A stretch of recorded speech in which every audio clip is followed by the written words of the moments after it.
तो सर किसानों को मार्केटिंग को लेकर के कुछ योजनाएं चलाई जा रही हैं, क्या वो योजनाएं हैं किसानों को आप बताएं। किसानों के लिए एक बहुत अच्छी योजना भारत सरकार ने शुरू की जिसका नाम है एफपीओ, फार्मर्स प्रोड्यूसर ऑर्गेनाइजेशन।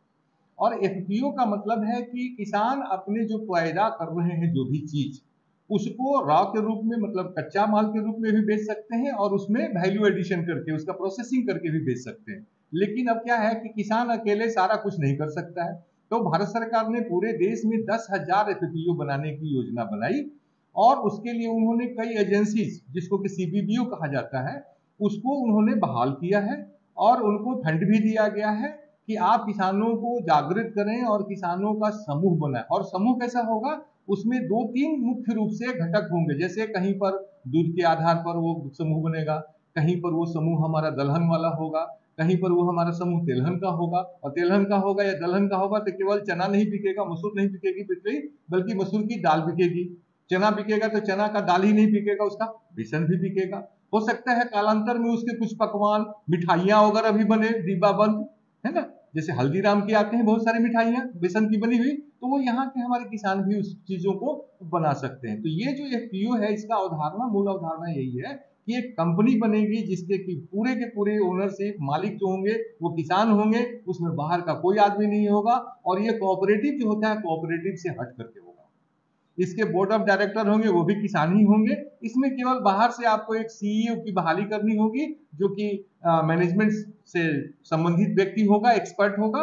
और वो आपकी चीजों को थोड़ा सा लाइजनिंग करेगा कि जिससे कि आपकी चीजें मार्केटिंग वगैरह के लिए नेट इंटरनेट की सुविधाएं चाहिए, मार्केटिंग करना है, कॉरेस्पॉन्डेंस करना है, इन सब में उसकी भूमिका होगी।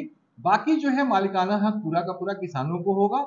और उसके माध्यम से किसान चाहेंगे तो अपने लिए खाद बीज दवा का भी प्रावधान कर सकते हैं, अपने लिए भंडारण का व्यवस्था कर सकते हैं, अपने मार्केटिंग के लिए गाड़ियों की व्यवस्था कर सकते हैं। और इसमें 3 करोड़ तक का लोन भी जो है अगर अच्छा से उनका फंक्शन शुरू हो जाता है तो उसको मिलता है। और इसमें 750 किसान इसमें कम से कम रहते हैं, इससे ज्यादा हो सकते हैं। और उसमें एक किसान का जो शेयर होता है मतलब उनका जो अंशदान होगा वो 2,000 रुपये होगा। इस तरह से 15 लाख का एक कैपिटल तैयार होता है। और 15 लाख के कैपिटल से वह ग्रुप जो है अपना काम जब शुरू करता है तो उसका मूल्यांकन होता है। मूल्यांकन होने के बाद में भारत सरकार की तरफ से भी इसमें मैचिंग ग्रांट 15 लाख रुपया मिलता है। लेकिन मूल्यांकन के बाद कि आपने 15 लाख लिया, पैदा किया एक जगह इकट्ठा होकर के, तो उस 15 लाख से आपने क्या 20 लाख पैदा कर दिया, उसको 22 लाख आपने बनाया। तो 20 लाख और 22 लाख तभी बनेगा जब उसमें आप कमर्शियल एक्टिविटी करेंगे।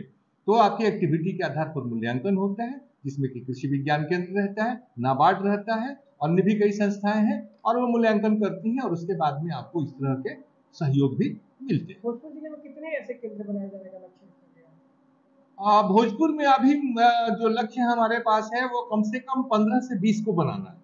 और आगे हो सकता है कि इसकी संख्या और बढ़े भारत सरकार की तरफ से। लेकिन अभी प्रारंभिक दौर में सारे ब्लॉक जो हमारे 14 प्रखंड हैं, 14 प्रखंड के लिए सीबीपीओ की बहाली हो चुकी है। उन लोगों ने काम करना भी शुरू कर दिया है। और आप लोग इसमें बढ़ चढ़ करके भाग लेंगे तो निश्चित रूप से आने वाले समय में जो समस्या किसानों की है कि बाजार हमारा कहाँ है, वो बाजार उनके पास खुद का आ जाएगा और वो बड़े बड़े काम करने लगेंगे। अभी पूर्णिया में और नालंदा में अन्य जगहों पे इस तरह के मक्का के आधारित और बहुत सारे ग्रुप बन चुके हैं, आलू पर बन चुके हैं और वो बहुत अच्छा काम कर रहे हैं। एक एक एफपीओ का टर्नओवर 4-4 करोड़ 6-6 करोड़ 10-10 करोड़ रुपया हो चुका है। तो ये बहुत अच्छी योजना है, इसमें किसानों को ज्यादा से ज्यादा भाग लेना चाहिए।